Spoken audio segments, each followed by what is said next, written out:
Hey everyone, on YouTube, this is Rodger. How are you doing this evening? December 1st, 2015. I hope everyone is doing great. Start of the week, you know. And thank you for joining me, and I'm glad that you're here. I wanted to take some time to do some reveals, talk to you about some stuff, just to get to know me more. And I got some reveals in the secret cup things here, and talk some stuff about Dungeon Crusade. And, I don't know, kick back, chill out, and let's have a good time. So welcome. Okay, first things first, as you know, as I tell everyone, I do not script anything. I speak from the heart, and that's how I am. Life happens around me, so this is who I am, and I hope you appreciate that. Okay, so first order of business is this, my favorite game in the whole world, Dungeon Quest. If you saw my video, I was going to do a mega insane playthrough of the revised edition of Dungeon Quest and the classic one, which I truly love. And the weekend just got so long with decorating our home and other stuff, and I had to postpone it. But what I want to do now is, because I want to share this game with you guys so bad, and this is just so endearing to me since I got it in 1987. I love this. I'm going to dedicate a playthrough just to this, so I can teach you the game and have some fun and show you how I play it solo. If you saw the other video, I run 4 heroes at the same time, and so I want to really share just this with you, and then maybe we'll run a revised edition and then do the mega playthrough. But Friday night, if I get my homework done, as you know, if you don't know, I'm moving all of the content, the final finished content of the prototype game of Dungeon Crusade to the digital templates for the print shop, which I was there today, and we're going over contrast and brightness for the stuff. So Friday night, I'm going to get home, maybe grab a pizza. Please join me. I'm hopefully going to start this Friday night, and I'm very excited to share this with you. Let's put this over here. I'm contending with table space with my wife's decorations that she does, this festive thing of Christmas balls and everything else. So what are we going to say? Let me start with this disclaimer, okay? The stuff you're going to see, this is, of course, Sean Ellis, Mr. Incredible. This is his vision of parts. This is only, seriously, 1% of the game world you're going to see.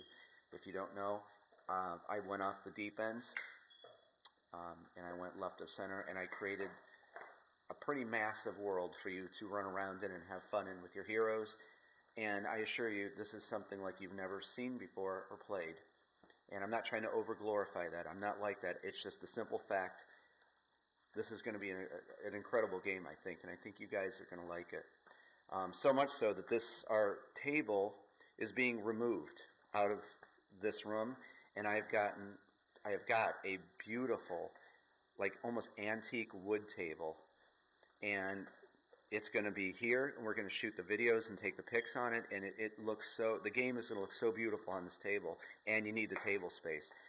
I'm telling you now, if you're going to back Dungeon Crusade, you're going to need table space. I'll leave it at that. Real quick, before we get over here to the reveals, you know this is a joint effort. This is my game, but this is going to be our game if this is funded. No extra charge. There's going to be 6 packages. There's going to be more heroes with stretch goals. There's 6 heroes: Barbarian, Wizard, Warrior, Archer, Rogue, Cleric. And this is placeholder art right now. But the artists are going to be taking this and using their creativity and their imagination and doing the final heroes. Using this as a baseline, of course. There's going to be packages for each one of those called Create a Hero.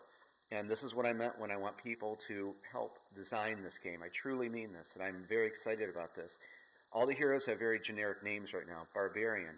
Reason being, I want one of, 6 of the backers. Again, there's going to be more heroes if this takes off, and we're going to do more of these packages. You're going to give that hero a name. Anything you want, within reason. I want you to name that hero. When you see the whole land of Avalon that I created, the map, and it's pretty massive, you're going to look at that, and I want you to create a backstory to that hero. Whatever kind of story you want. Again, within reason. Last but not least, on the back of the level 1 hero card, I want your name there. I just picked John Perkins. I was actually thinking, well, what kind of name could I use? So your name will be there for your contribution for building Dungeon Crusade with all of us. Again, this is not my game. This is going to be our game. And I'll always remember that, and I'll always be honest and avow with you anything I do. I want to touch on this too, that I want to say that, and I don't believe in this business practice. My Kickstarter is going to be much different than any of the others that you've seen. I do not believe in charging backers an outrageous amount of money for something like this. I could see another one, and that they can do what they want. I'm not doing anything like this.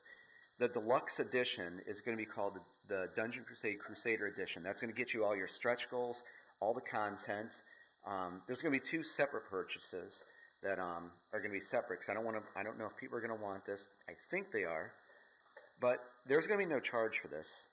There's going to be no exclusive miniatures where only certain people can have that limit 300 of whatever. Everyone has a right to enjoy this game, and I will not. And hold me to this on this. You're going to see none of that crap. Sorry, on here. I'll never gouge people. Dungeon Crusade is going to sell on its own merits. I assure you of that. And no extra charge. So I wanted to get that out there. I've been wanting to say that forever.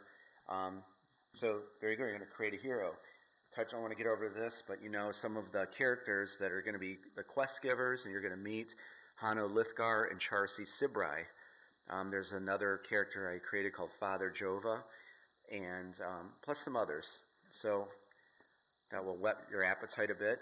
And then I've created this faction, the Maidens of Witherbrook Forest, and they're a very eccentric bunch of gals who live in this giant tower in the middle of Witherbrook Forest. And still, we don't know if they're good, they're bad. You're going to have to play the game and find out about the Maidens. And then you have the evil Black Hand Army. I created these guys, and they are really nasty. I mean, some of the stuff that I wrote, I might have to tame down. I think I'm up to like over 800 creative pieces of writing I wrote for this whole game. The Black Hand Army is a big opposing faction to the heroes, and they're trying to, take over Avalon, this land it takes place in. And yet another group that I created is the Faith, a very evil, malevolent group here. And you have a Sister of the Faith, and a Keeper of the Faith, Father of the Faith, and then Beast of the Faith. So you're going to come face to face with the Faith in Dungeon Crusade. I have another group called the Ravaged Undead. Know something about me. I am a creative fountain of just like imagination and creativity that I want to share with everyone and give you guys something you maybe never played before, and give you a chance to join me and make stuff that you want to see. Okay, of course, more artwork. Some of the final design for the world you're going to be running around in. Remember, this is only about 1%. This game is massive. Okay, moving right along. What we're going to do is reveal a few of the heroes and a monster that I haven't shown before. So, without further ado, let us reveal. Hold on, I got to see. Okay. So, you might have seen him before, but here is, with sound effect, the Wizard. Now, I'm going to explain something about these guys. I have to reveal this guy, and then meet the Warrior. I sounded like the guy from Gauntlet. The Warrior needs food badly. So, let me explain something. We have got, and I'm going to link his page, the most incredible 3D modeler I have ever seen. This guy is a Jedi master of making miniatures. Chris Stain is, he's in Budapest, Hungary, and he's joined the Dungeon Crusade development team. And what I did was, I had to get placeholder miniatures. That's the one thing I can't do, is make minis. I handpicked miniatures that were going to be about 90% close to what you're going to get. So I said, I'm very honest. I want to be very straightforward with you. What Chris Stain is going to do is I'm going to send him the miniatures, again, if this is all funded, and he is going to look at this and say, okay, well, I'm going to do my version of it. I'm going to use my imagination and my creativity, and I totally am for that. These minis are going to be a baseline. And then he's going to say, well, maybe the hero's going to have the shield in front and raising a sword, and maybe take these off the helmet. He is free to do what he wants. Again, this is not my game, this is our game. Everyone is going to put their own 2 cents in it. So, for at least a prototype, that is our warrior hero. And then, here is the wizard. And again, him using however he wants to see fit, and I totally agree with anything that he does. So there is the wizard. Let's put him over here on the board. And the warrior. I'm going to put him like this. Okay, let me explain something now. The combat system I came up with, I built this dice box, and this is going to be adorned with the Dungeon Crusade logo here, and this combat system I came up with. Again, I'm not trying to over-glorify it, but the combat system that you're going to use is quite different than anything you've ever done. It is dice rolling, I will say that, but it is thought-provoking, it's challenging, it's fun, and you really have to think when you're about to launch an attack, and then of course you're going to have to defend. I'm not going to touch on that. I want to save that for the reveal, but I assure you, I think you're going to love how you combat and defend and attack in Dungeon Crusade. So this box I made for that, and it's going to have some stuff around it to help you understand it when we show it off. So what are we going to talk about right now is a special ability for Dungeon Crusade, and it is the wizard's special ability, Orb of Knowledge.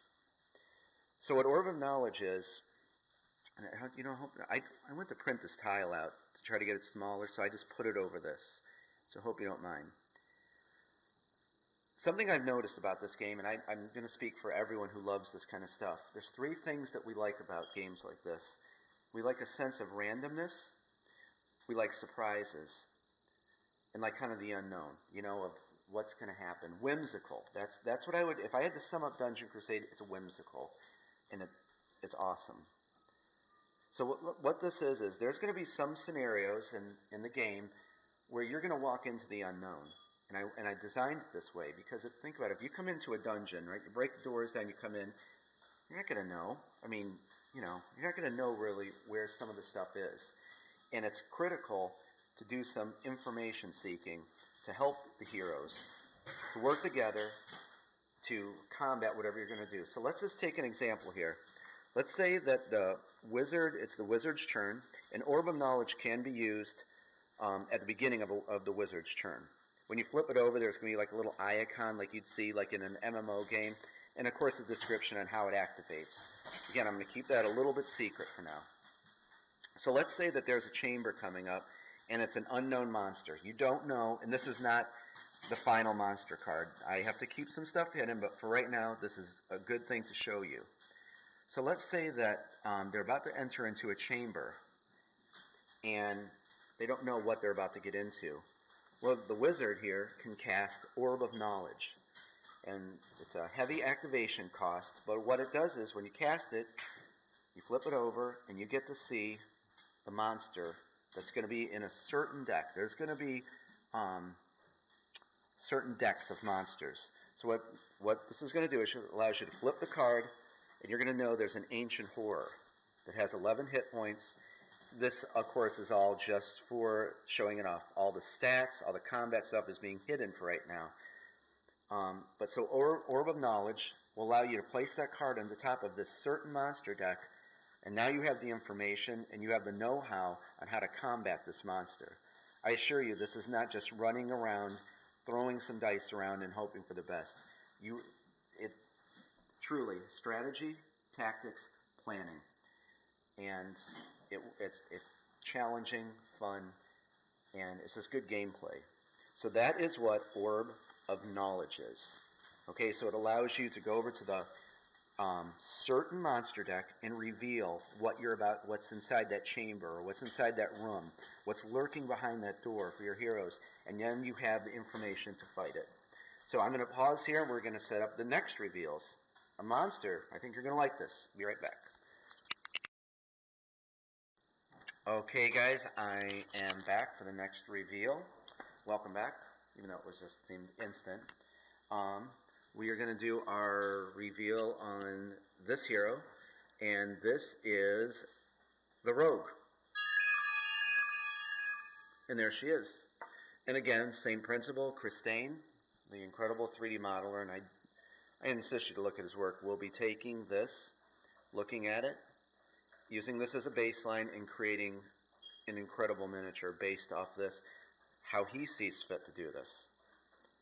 And so there is our rogue, and we're going to put her over here in this room right here for this demonstration I'm going to show you. And now, a monster. I wish I could hear some drums playing, or a drum roll.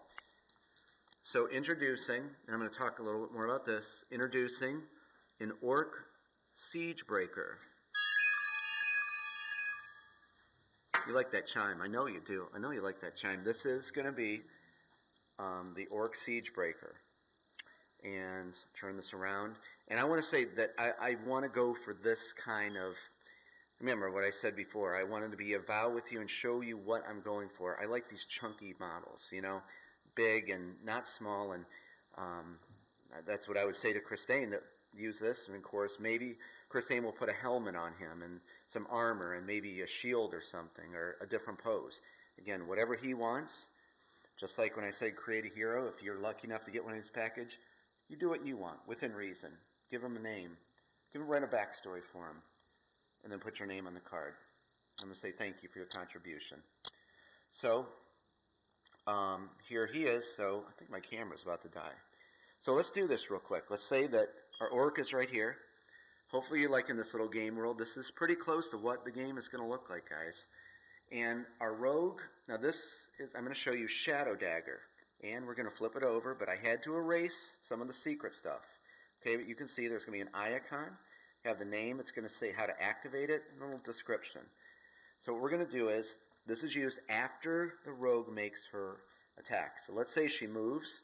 So 1, 2, 3, and you are allowed to attack adjacent. So her and this orc siege breaker are in combat. She does her attack. As I said, I'm hiding kind of the, you know, the combat system for right now. But at the end of her turn, whether she's successful or not, she can activate Shadow Dagger. And what she's going to do is, you look down here, she activates it a certain way, and then you have this little chart here. So she's going to come over here to the dice table, and she's going to take a d6 and roll. Okay, so we had a result of 2. We consult the chart. Target takes 1 damage, and so you could apply 1 damage. And, you know, 1 is a miss, and if she's lucky enough to get a 6, let's see if we get a 6. No. One more time, 3rd time lucky. Okay. I guess she's not throwing that good. So so that orc would take 1 damage. That's Shadow Dagger. And I'm sorry, trust me guys, I'm just keeping it hidden. I want this to be a big surprise for you. So that's Shadow Dagger. Again, real quick before I go, and this is something I've said about games for years. If you watch my Descent playthrough, I've had some compliments on this. Color-coded monsters. I have crushed that. If this is, again, successful, you will have color-coordinated monsters to keep track of everything. And so there's going to be a bluish one, a red monster, maybe a light purple, bone-colored. I'll leave it at that. But I am a big fan of color-coded monsters for keeping track of hit points and stuff like that. So I am going to make sure that we do have this. Guys, I'm going to go make the video. I hope you learned a little bit about Orb of Knowledge and Shadow Dagger, and you liked my little, I love that sound. Makes me think of Gauntlet. Okay, so I'm going to go for now, and I hope you liked the video.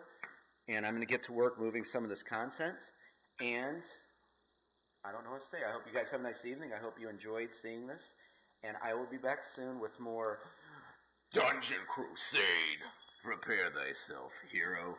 Have a good one.